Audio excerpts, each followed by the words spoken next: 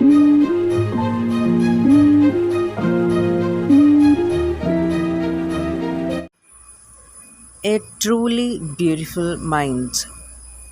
This chapter is about Albert Einstein. He was a great scientist. The title of the chapter, A Truly Beautiful Mind, refers to Albert Einstein. This is a short biography of his, where some of his qualities have been highlighted. Albert's interest in mathematics and physics, and also his humanitarian attribute. The title, A Truly Beautiful Mind, makes one wonder, how can a scientist's mind be beautiful? It's so because in this lesson we come across another aspect of Einstein. He was a humanitarian. He advocated world peace, non-violence, and that is why the title refers to him as a truly beautiful mind. Albert Einstein was born on 14th March 1879. He was born in a city named Ulm in Germany. When he was a child, no one could predict that one day he would become a great scientist. He was like all the other children. On the contrary, his mother thought Albert was a freak.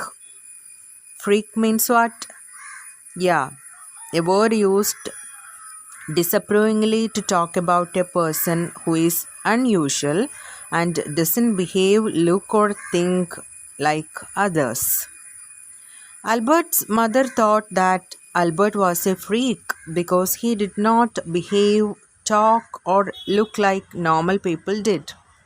He was different from other children of his age. He behaved abnormally. It seemed as if he had lesser intelligence in comparison to other children. So, when he was compared to other children, he had lesser intelligence. To her, his head seemed much too large. Albert's mother thought that the little boy's head was a bit too big in comparison to other children's heads. At the age of 2.5, Einstein still wasn't talking. Albert Einstein started talking when he was 2.5 years of age. When he finally did learn to speak, he uttered everything twice. Uttered means spoke. Finally, when Einstein started speaking, he used to repeat the words. Einstein did not know what to do with other children, and his playmates called him Brother Boring. His playmates used to call him Brother Boring because he remained to himself, he did not play or talk to them. So the youngster played by himself much of the time. Einstein remained to himself all the time. He used to play with himself only. He especially loved mechanical toys. From the very beginning, since his childhood, he loved mechanical toys, such toys in which some kind of machinery was used, such as automated cars, automated airplanes, etc. Okay? Looking at his newborn sister, Maja, he is said to have said, "Fine, but where are her wheels?" When his sister was born and he looked at her, he could not see her feet.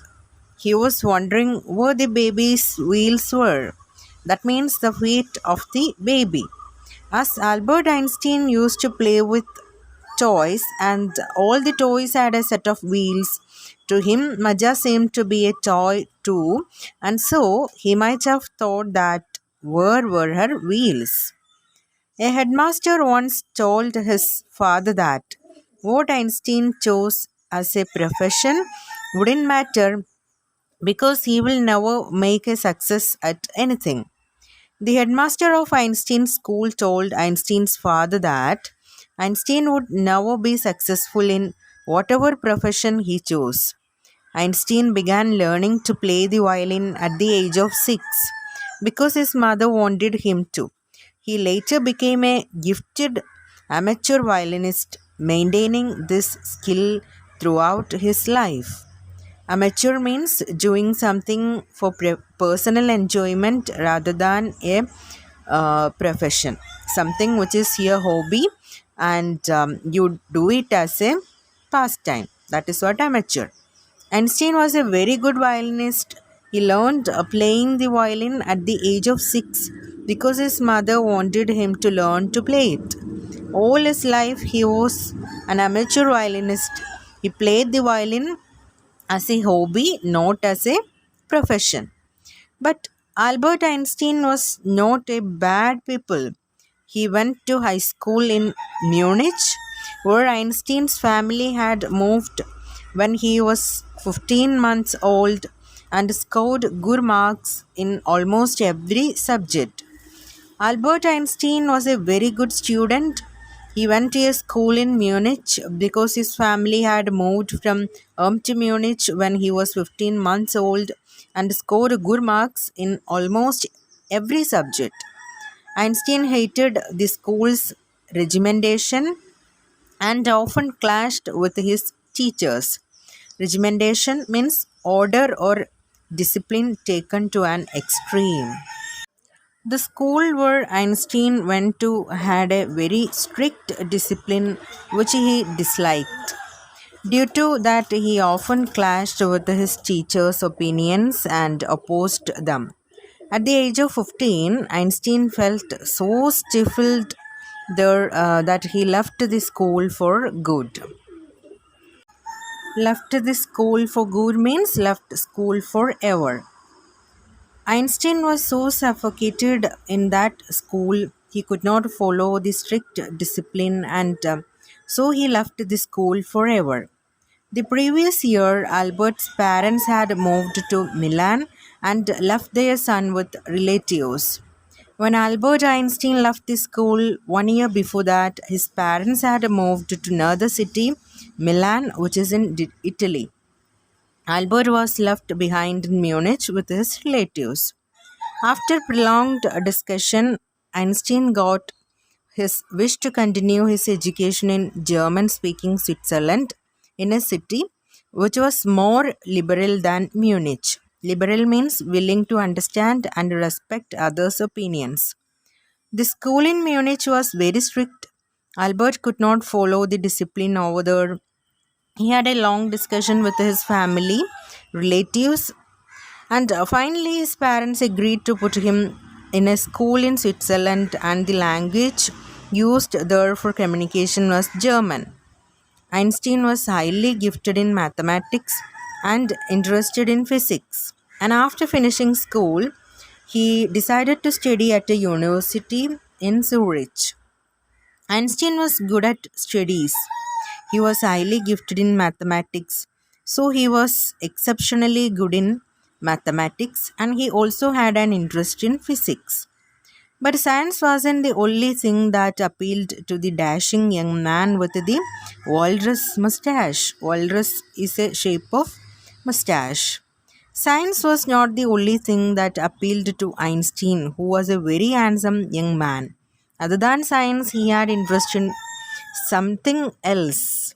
He also felt a special interest in a fellow student, Mileva Marik, whom he found to be a clever creature.